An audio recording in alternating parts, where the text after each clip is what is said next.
Hi guys, my name is Trinity, and if you're here to talk about books. And today I will be talking about some of the books that didn't quite make my favorite reads of the year, but I still really enjoyed them and want to talk to you guys about them. I have 10, and if you guys saw my video where I talked about the best books of the year, I did 15, and I'm going to talk about some more that I liked. Because there's nothing wrong with a solid 4-star read. There's something so satisfying about it. So let's talk about the 10 that have made this list. These aren't in any particular order. I'm just going to talk about 10 books that I loved throughout the year that I really wanted to talk to you guys more about, but other books overshadowed these books, and so I didn't talk about them quite as much. The first of those being We Are the Dead by Mike Shackle. I really love this grimdark series. I've read the first two. I haven't read the final one, but you guys can't see it. This is my favorite shelf, and it's sitting just to that side of these books up here. And I love this series. I just haven't finished it yet, and so it didn't make my favorite series of all time. It didn't make my favorite books of the year because I didn't finish the last one. And I gave 4.5 and 4 stars to the first and second book, respectively.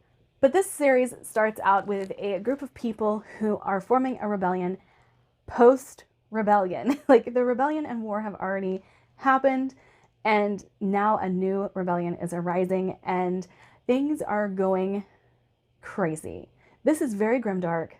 There's some hopeful hints to the story, but it's gruesome, it's bloody, it is heart-wrenching, it's amazing.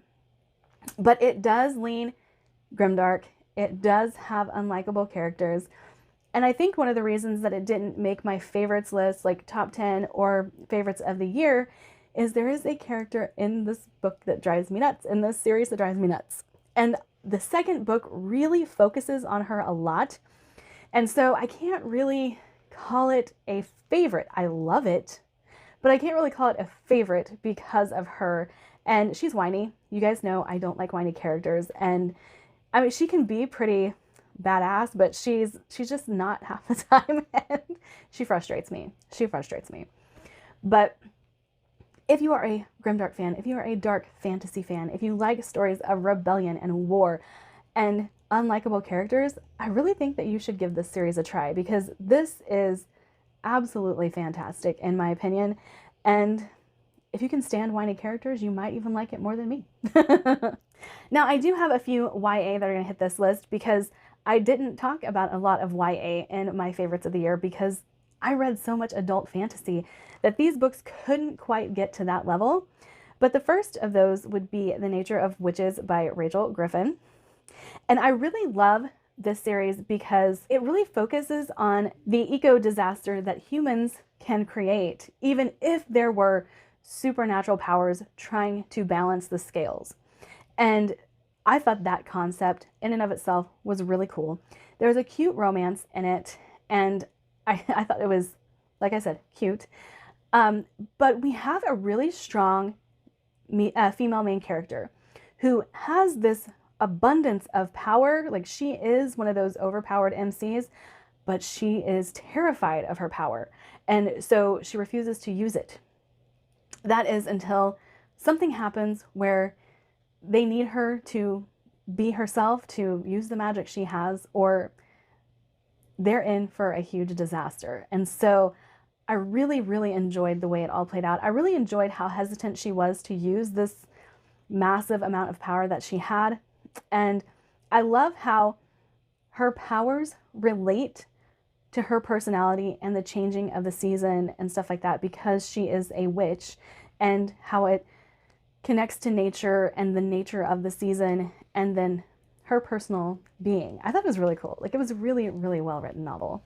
Now, one of the Fairy Loot books that I haven't really talked a lot about because I read it at the beginning of the year and then not necessarily forgot about it, but so many other books took over in my liking of this book, and it's City of Dusk by Tara Stem.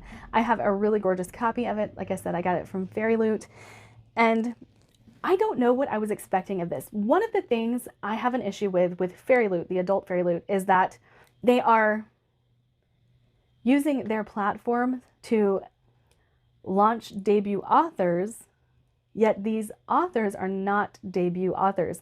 These are very prolific young adult authors who are getting their adult debut via the Adult Fairy Loot box. And I didn't like that. I haven't liked that. They're like Veronica Roth has been in it. Tara Sim has been in it. Rashani Chashki. Like very well-known authors have actually been in the Adult Fairy Loot. And are getting a debut slot that could have gone to someone else. Anyway, that's a rant for another video. But this one is an adult Fairy Loot book.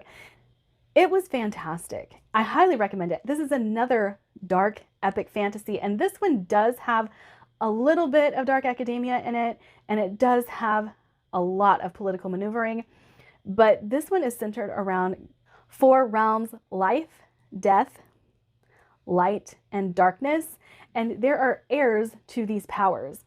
And all of the heirs are kind of realizing that the realms are dying, but they've kind of also decided they're not going to go down without a fight.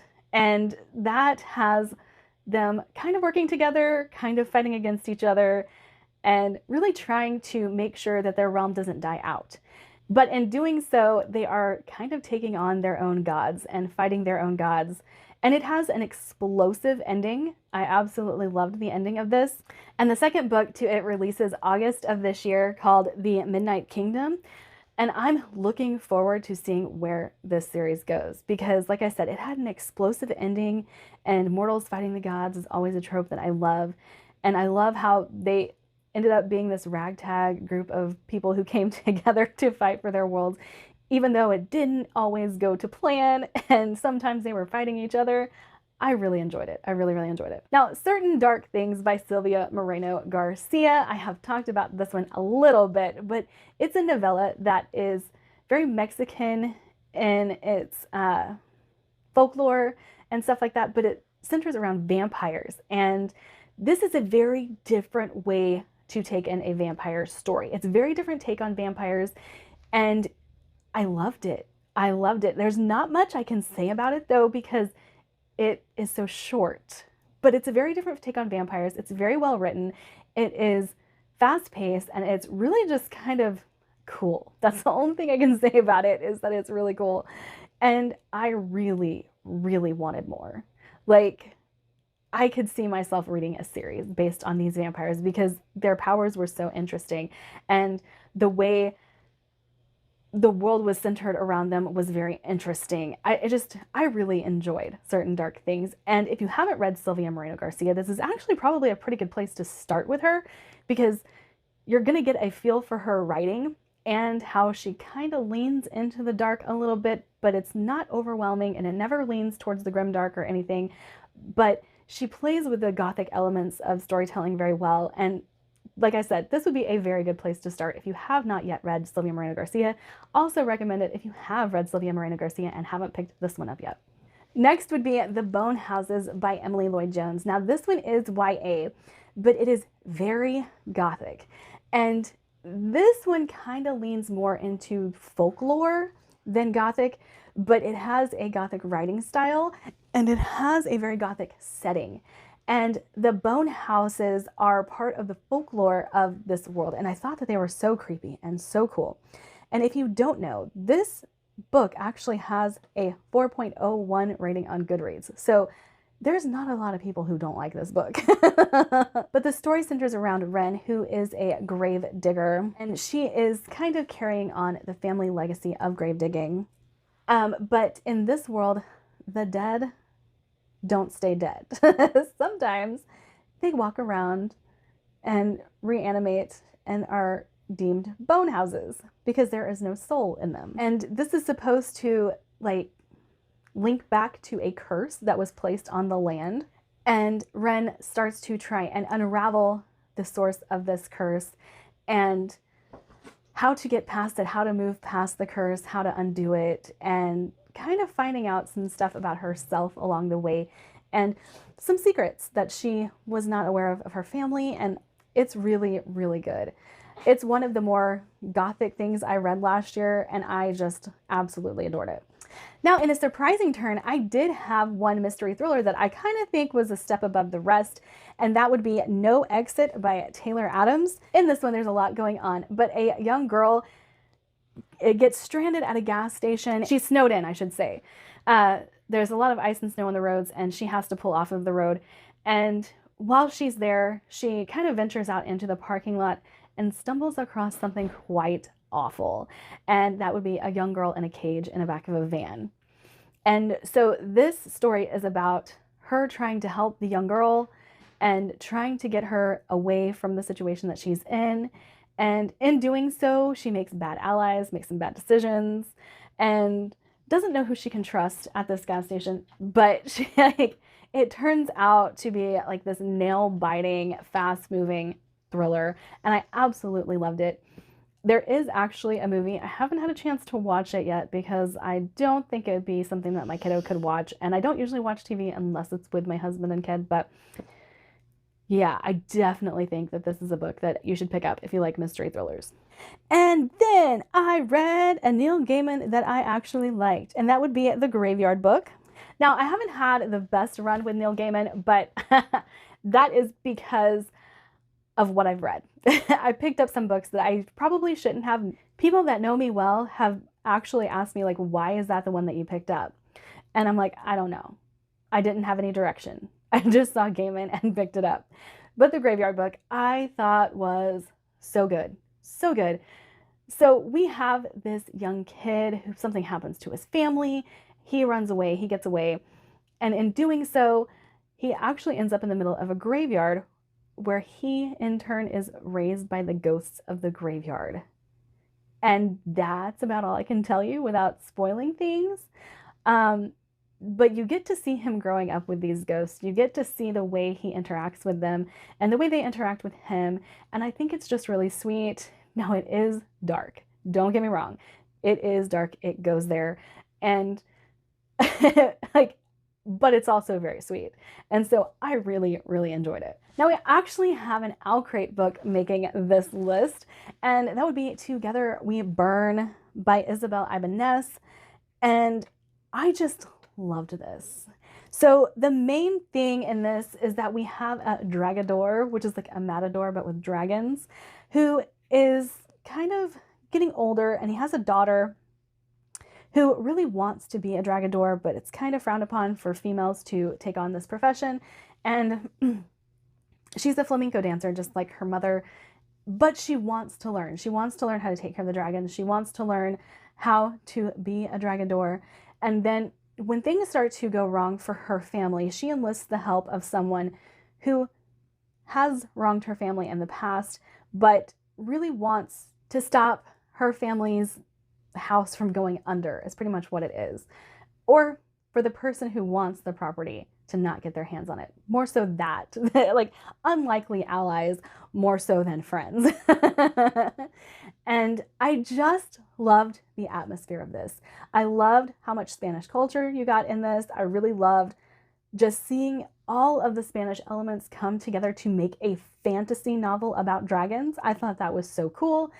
And this one, I actually gave 5 stars because I thought it was really well written, really well put together, really enjoyed the characters that were in it. And like I said, the setting, the atmosphere, all of that, it was just really well done. And I've actually talked to a few people who are from Spain who have read this, who are like, oh my gosh, I really enjoyed that. And so I thought that was pretty cool too. All right, this next one is for Andrew. A Man Called Uwe by Frederick Bachman. Yes, I loved this. It reminded me of my dad. It so reminded me of my dad. And I'm so excited that there's a movie because I am even excited about who's playing. I think it's Otto in the movie. Yeah, I really love this book. But I do think that a lot of it hinged on the nostalgia of it because this is kind of dark. It's about a man who loses his wife and upon losing his wife doesn't feel like he needs to live anymore. However, there are people in his life who are like, Uwe, you can't die. You're still needed in this world. And so he lives his life with people trying to get him out of his state of depression and trying to show him that there's still things to live for even though his wife died, and I thought it was beautiful. I thought it was beautiful. Next would be one that is kind of surprising that I put on this list, but it's an SPSFC book, and that would be Bubbles in Space, Tropical Punch. Now, I'm recommending this one because it was probably my favorite out of the SPSFC slush pile that we got. And if you like the Fifth Element, minus the Fifth Element part, that's the only way I can describe it. You know, the cruise in space and hijinks happening on the cruise ship and, you know, all of that stuff that you think of when you think of the Fifth Element. You have Bubbles in Space. And I thought it was a fun time. And I really liked her little pig. I think his name is Hamlet. But I thought he was adorable.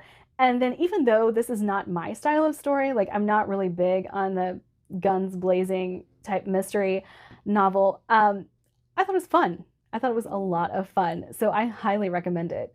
And yeah, that would be 10 books that I absolutely loved that I didn't really get a chance to talk about over this last year and didn't quite make my favorites, but still are worthy of recommending to you guys. All right, that's it for me. Don't forget to like and subscribe and check out my Patreon if you would like to do that as well. Bye.